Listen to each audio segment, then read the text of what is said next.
Tarehe 16 Agosti mwaka 1815 alizaliwa kijana mmoja aitwaye Yohane ambaye alizaliwa katika familia ya watoto watatu.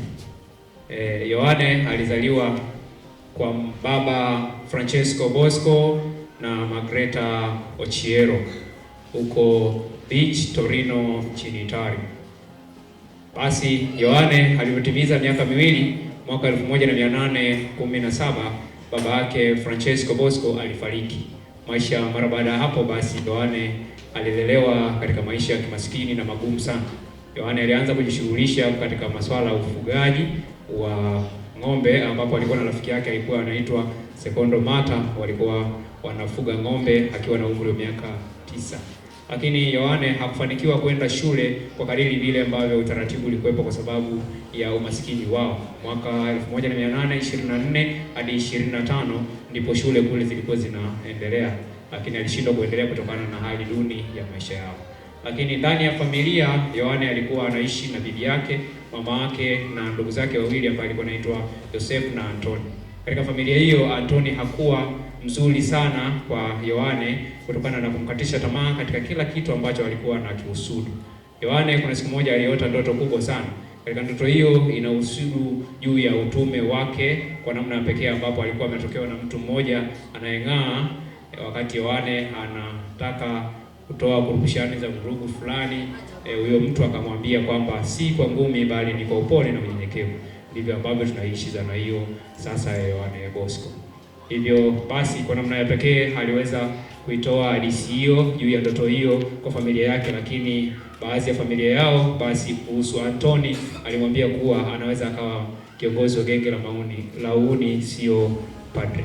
Basi mama yake alimsii na kumpa moyo na kumwambia kwamba siku moja utakuja kuwa padri. Maisha mara baada ya hapo, Yohane alikuwa mwanasarakasi mdogo pamoja na maonyesho mashambani na kadhalika, lakini alijihusisha kwenye masuala ya vibarua.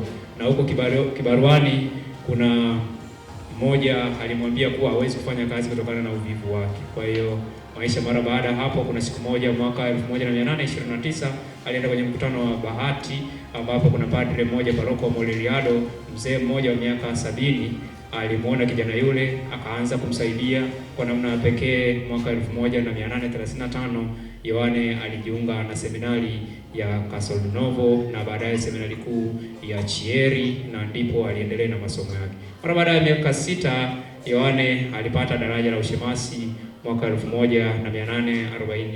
1841 huko Torino, na mwaka huo pia tarehe 5 Juni mwaka 1841 basi askofu mkuu wa Turin alimweka wakfu na kumwomba Roho Mtakatifu awe padri wa milele.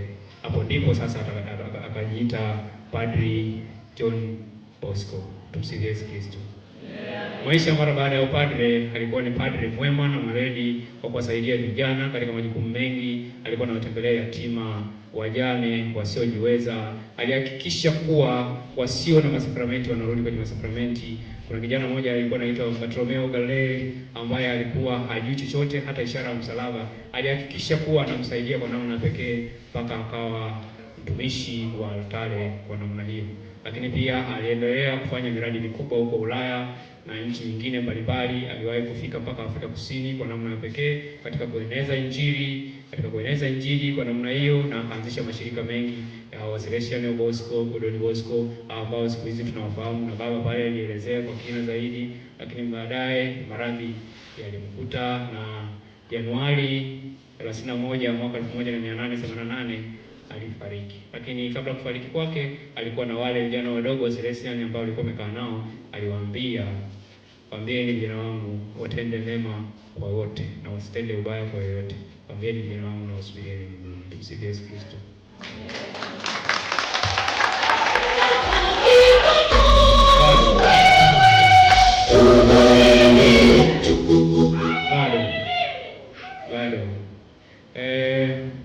Papa Pius wa 11 mwaka 1929 alimtangaza kuwa mwenye heri, na mwaka 1934 tarehe mosi ya mwezi wa 6 alimtangaza kuwa mtakatifu.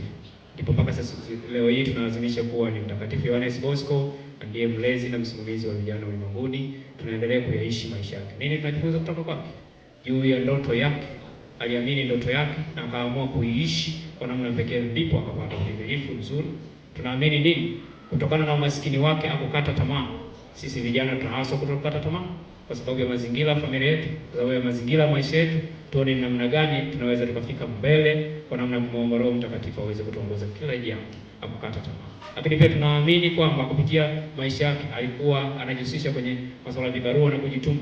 Tujitume sisi vijana, tufanye kazi, tuchague kazi kwa sababu ya brainstorming yetu. Akili yetu inataka kwamba tupate kazi na mshahara mkubwa, au kwa sababu nimevaa suti tunatakiwa kufanya kazi ya maandishi tu. Hata saidia fundi tunaweza kufanya.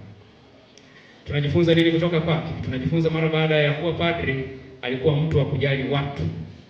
Nasi pia kama vijana tulivyo, tutumie maisha ya Mtakatifu Yohane Bosco kuwajali watu, kuwatembelea wajane, kuwatembelea yatima na kuhakikisha wenzetu ambao ndio vijana wamefika leo hii si washiriki wazuri kwenye uvikai, si washiriki wazuri kwa Ukatoliki, basi tuishi Ukatoliki, tuishi masuala ya kanisa Katoliki, tusaidie kanisa kwa zaka, kwa sadaka na kwa huduma kama ilivyo kwenye amri ya kanisa. Kwa kusema hayo, ni waombe vijana tuyaishi maisha ya Mtakatifu Yohane Bosco. Tumsifu Yesu Kristo. Nimemaliza, nashukuru.